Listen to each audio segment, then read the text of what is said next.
Ya pemirsa, hari ini nasib Osama bin Laden ditentukan. Tersangka otak terorisme versi Amerika Serikat yang kini diduga berada di Afghanistan diminta segera dideportasi untuk segera dimintai keterangannya di Amerika Serikat. Untuk membahas nasib Osama bin Laden, segera kita temui Bapak Kusnanto Anggoro. Selamat malam Pak Kus. Selamat malam Joy. Ya, langsung kita ke topik kita mengenai nasib Osama bin Laden ini Pak ya. Ini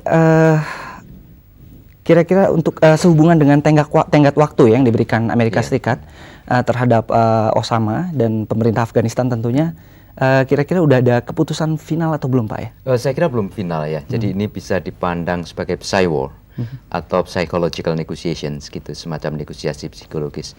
Masing-masing pihak baik Amerika Serikat maupun Afghanistan dalam hal ini itu memainkan sesuatu, katakanlah sebagai dalam perang-perang diplomasi kali ini.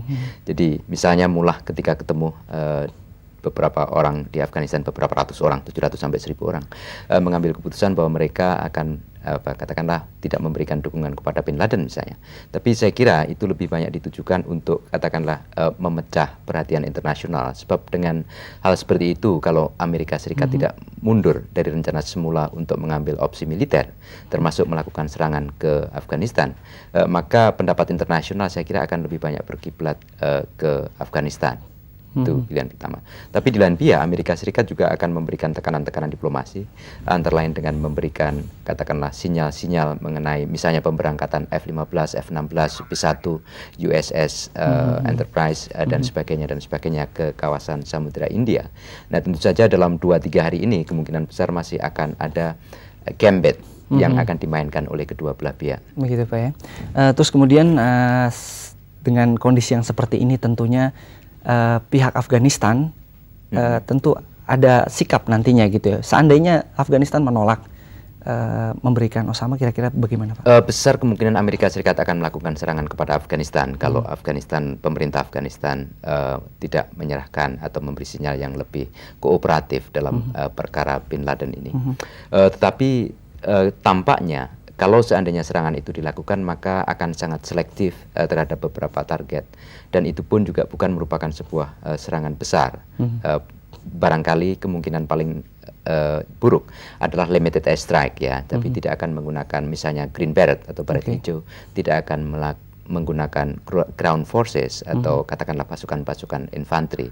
Jadi lebih banyak menggunakan serangan udara terbatas. Mungkin akan beberapa puluh rudal dan itu pun akan dipilih sasaran-sasaran yang relatif tidak akan membawa korban jiwa terlalu banyak. Misalnya gunung yang sebenarnya di sana tidak ada apa-apanya lagi gitu ya. Tentunya dengan kondisi yang seperti ini pasti akan ada balasan tentunya ya dari pihak Afghanistan. Itu apa nggak makin rumit nantinya gitu Pak? Kalau balasan diplomatik saya kira sedang dibicarakan di Afghanistan sendiri. Kemungkinan Afghanistan juga akan menggalang katakanlah begitu pendapat internasional. Balasan militer agak susah saya kira dilakukan karena Amerika Serikat tidak berada di wilayah itu. Tetapi Afghanistan sudah mengatakan bahwa siapapun juga yang membantu langsung maupun tidak langsung kepada Amerika Serikat kemungkinan harus bersedia untuk menanggung akibatnya. Saya kira sinyal itu dialamatkan kepada Pakistan, terutama ketika Presiden Pervez Musharraf telah memberikan sinyal untuk memberikan bantuan atau bekerja sama dengan Amerika Serikat. Jadi sekarang salah satu implikasi dari ketegangan yang sekarang terjadi antara Amerika Serikat dan Afghanistan mungkin akan terjadi semacam konflik di perbatasan antara Pakistan dengan Afghanistan. Terus kemudian berita terakhir yang kita terima ini Pak, Afghanistan kelihatannya sudah mulai melunak ya, dengan Dewan Ulama Afghanistan menyatakan supaya Osama bin Laden segera meninggalkan Afghanistan. Terus kemudian pemerintah Afghanistan sendiri sudah mulai bersedia untuk negosiasi dengan Amerika. Ini kira-kira apa gitu Pak? Di balik ini tuh apa gitu? Saya kira ini kan masih dalam katakanlah sebuah teori untuk memecah kalangan lawan ya terutama ya. Jadi seperti tadi saya pernah singgung, tujuan pokok dari Afghanistan dalam langkah-langkah terakhir ini adalah untuk memecah publik internasional ya, public opinion internasional. Diharapkan nanti sebagian besar dari negara-negara Arab atau negara-negara yang di Timur Tengah mungkin akan sedikit bergeser ke posisi untuk mendukung Afghanistan. Gitu. Saya kira itu yang akan terjadi. Oh gitu ya Pak ya. Oke, sekarang mungkin kita coba lihat dari sisi Indonesia gitu ya.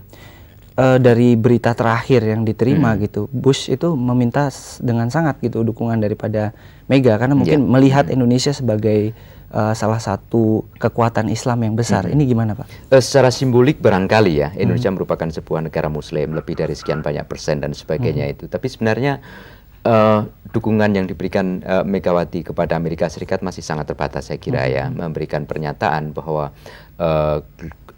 terorisme global memang harus dibendung, tetapi itu harus tetap dilakukan dalam kerangka kemanusiaan, artinya tidak dibolehkan untuk menggunakan tindak kekerasan secara berlebihan. Tapi sesungguhnya posisi seperti itu sebenarnya posisi yang oke saya kira ya, artinya cukup moderat, mudah-mudahan tidak menimbulkan banyak persoalan dan cukup bisa dimengerti pihak Amerika Serikat karena sebenarnya saat ini sekurang-kurangnya Amerika Serikat sudah cukup well equipped, komplit ya dukungan itu. Misalnya dia bisa menggunakan resolusi PBB nomor 1368 di mana dalam pasal 5 ya itu ada ketentuan bahwa Amerika Serikat memang bisa menggunakan all necessary means ya, semua perlengkapan yang diperlukan untuk memerangi terorisme, dan di dalam pasal 3-nya di sana juga dijelaskan tentang kemungkinan hukuman yang akan diberikan kepada negara-negara yang melindungi mereka-mereka yang dianggap atau dituduh sebagai pelaku, perancang ataupun pemikir aksi teror. Jadi dari segi itu sebenarnya Amerika Serikat cukup kuat. Yang diperlukan adalah saya kira dukungan yang bersifat militer. Misalnya kemungkinan besar apa yang akan dilakukan oleh Pakistan. Indonesia tidak berada dalam posisi seperti itu. Oke, ya terima kasih Pak atas informasi yang sudah diberikan.